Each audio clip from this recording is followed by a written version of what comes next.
Our second example involves Mary and an outreach that has been launched through a community partnership with a charity organisation. It is an example of the use of problem notices and community legal education as a tool for promoting the service. Jane, our problem noticer, has attended a CLE session and the Financial Protection Service has provided and learned about the need for information and advice when older persons are considered shared living arrangements. During her next shift at Best of All Charities shop, she chats to Mary. Mary says she's thinking of selling her home and giving the money to her son for a granny flat. Jane tells Mary about the Financial Protection Service outreach.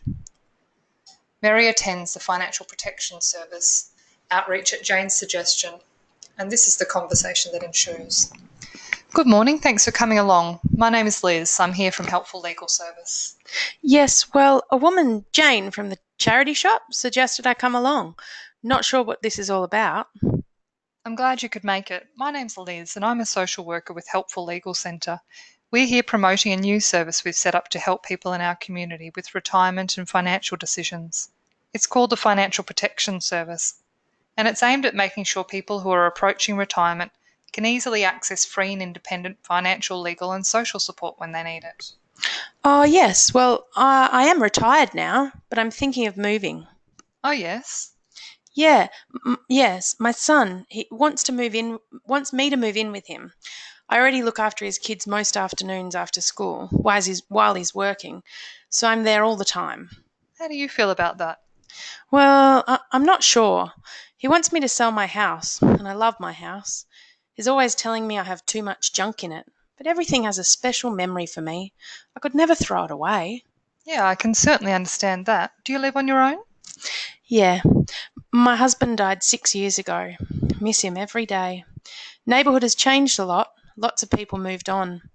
But I'm happy on my own. I have my routines, and I like it there. Not sure I could fit all my things in a granny flat anyhow. That's what he calls it, what he'll build with the money. Oh, I see. So is your son a builder? Well, yes, he is. Says he can build me something nice for 400,000, which is what my house is worth. I wouldn't know. My husband took care of all that. But when my son went to the real estate and asked them to give him a value.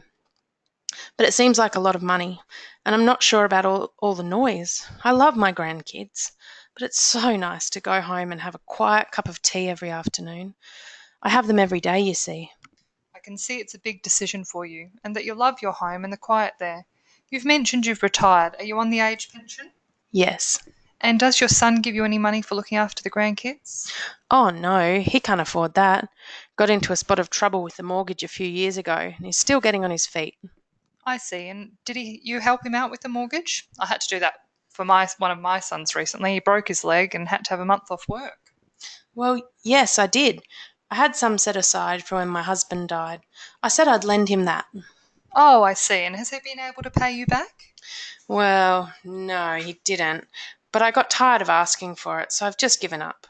I get on all right without it. Got everything I need. Paid off the house, and the age pension is enough. Well, I'm really glad you came today, Mary.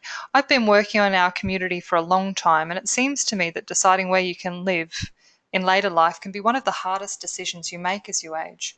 I can offer you some information and referrals to help you decide whether moving in with your son is best for you. Would you like that? Sure, that's what I'm here for. Great. I think before you make any decisions, you should contact the Department of Human Services Financial Information Service. They can let you know how moving in with your son might affect your Centrelink payments. If you're on the age pension and give your money to your son to build a granny flat, Centrelink might consider you have a granny flat interest in the property, and that might affect your age pension.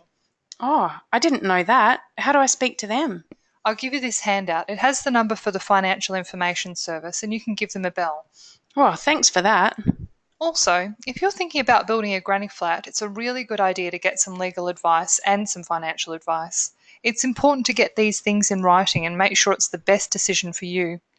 At the Helpful Legal Centre, we see people who've left things as a verbal agreement, and it can lead to disputes about how the arrangement is going to operate. This can cause family relationships to break down. You've mentioned your son didn't want to repay the money he owed you, and I'm sure you don't want to have a disagreement about the granny flat. Oh, I certainly don't. If you like, you can come and speak to us at the Helpful Legal Centre. We have lawyers who can talk to you about the decision and also like to talk to you a bit more about how you feel about the decision and whether I can support you to communicate with your son. Would you like that? Well, it sounds all right, but I don't want to cause any trouble. Our service is completely confidential and free, and you are the one who'll decide what you want to do. It just might help to speak to a lawyer so you know where you stand. Then you can make the decision that's right for you. And if you need help communicating that decision to your son, I can help with that. Oh, all right then. That sounds good. Great. I can book you in for an appointment next pension day if you're coming into town. Yes, please. I'll write it down on this co-living publication, and if you have any questions, maybe jot them on the back and bring them when you come.